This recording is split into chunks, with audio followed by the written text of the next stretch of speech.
Hi, this is Ellie with Full Moonlight Tarot 20, and this is a twin flame check-in reading. Now, I have two cards for the Divine Masculine, that's these two. Then I have two cards for the Divine Feminine, these two, and then I have two Union cards. So, currently at this time, it looks like the Divine Masculine Collective. And of course, you know that everyone has an equal balance of both feminine and masculine energies. So just because you say Divine Masculine Collective does not mean there's no women in that collective. It all depends on what's stronger within you. So currently, it looks like most of them have started their spiritual journey. And of course, the Divine Feminine is usually the one that starts the spiritual journey, and they get to a certain point where they actually are able to disconnect, not energetically from their Divine Masculine. They're not able to disconnect from them because the energetic cords, but they are not chasing anymore. They've completely surrendered. They've given up the spying. They've given up the chasing. They've given up the obsession. And when it gets to that point where the Divine Feminine is actually living her life and is starting to work on her life purpose and walk her journey for herself, that now triggers the awakening in the Divine Masculine. So they're starting to awaken with the 1111 card. They're starting to be harmony and balance between the two counterparts, because now the Divine Masculine is waking up to the toxicity around them. They're starting to wake up to the karmic connections around them. They're starting to wake up to the chaos they've created in their life, the life they've created that is not peaceful, that is not aligned with their soul. Because the Divine Masculine, the masculines are the ones that lead in the physical. So they're very materialistically based, where the Divine Feminines are the emotional side of the equation, and they're the ones that lead by emotion. So that's why they're the ones to awaken first.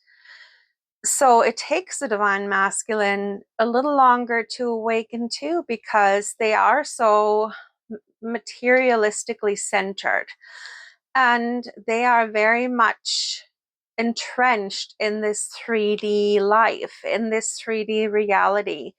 A lot of them don't even have any kind of spiritual thinking. They don't have, they might not even believe in anything.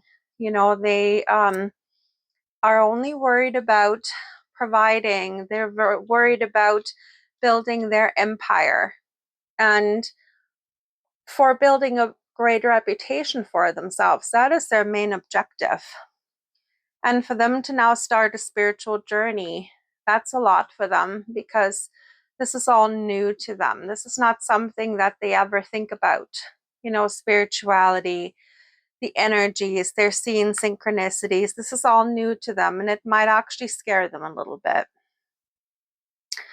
Now, the Divine Feminine, love conquers all and boundaries. I'm pretty sure we had something similar last time, where they are asked, the Divine Feminine Collective is being asked to trust in their Divine Masculine, that they're going to do the work on their side, because we always, as the Divine Feminine Collective, feel like we're the ones doing all the work on this in this journey. And that's not true. The Divine Masculine is now waking up to his journey, and he's done a lot of work too behind the scenes that you may not be aware of. So know that you both are working in the 5D together. You're both supporting one another. And just remember that love is ancient and will always be there.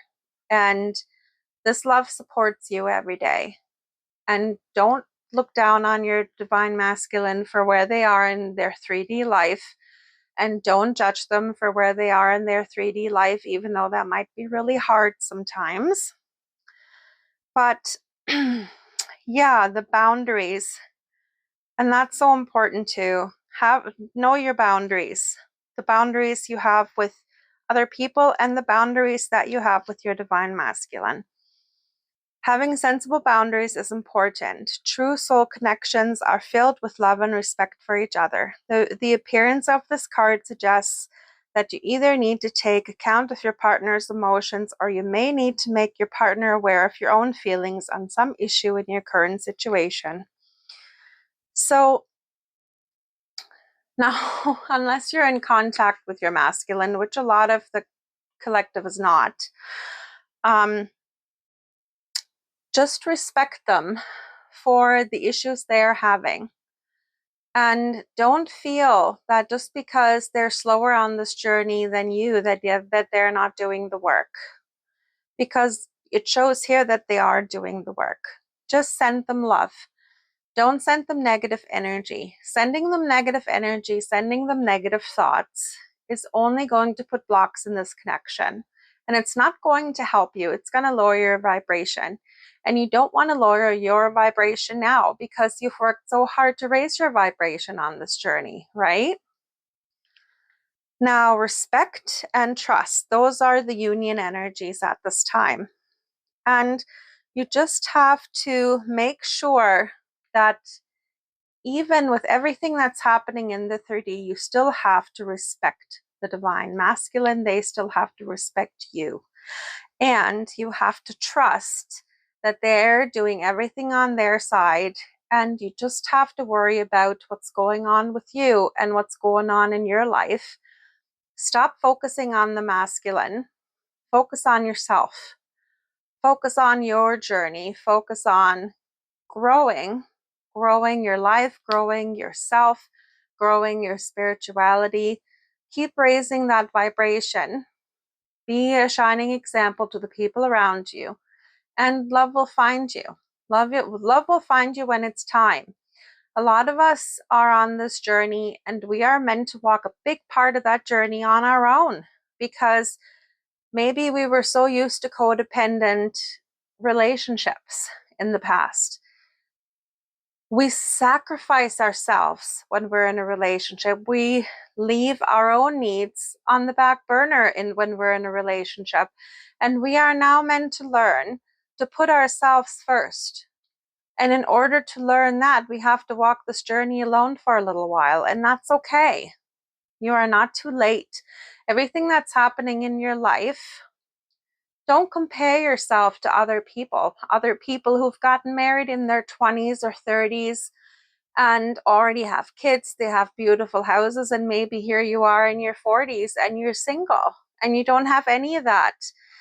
Don't look at other people and compare your timing with theirs, because your journey is completely different. You signed this contract. You have the soul contract and this important mission in this lifetime, which means that you are meant to show other people that it's okay to not have to have your life on a different schedule, right? What if you don't get married till you're 60? Who cares? What if you don't find love till you're 60? What if you have kids in your 50s? Who cares? This is your life. This is your life, and you're meant to show the other people around you that it doesn't matter how old you are, love could still find you, and you can still start over no matter how old you are. So yeah, give yourself a pat on the back. I know this journey it's been pretty rough, but it's also been beautiful. And that's what I have for you today, guys. We got this. Love and light. I will talk to you next time.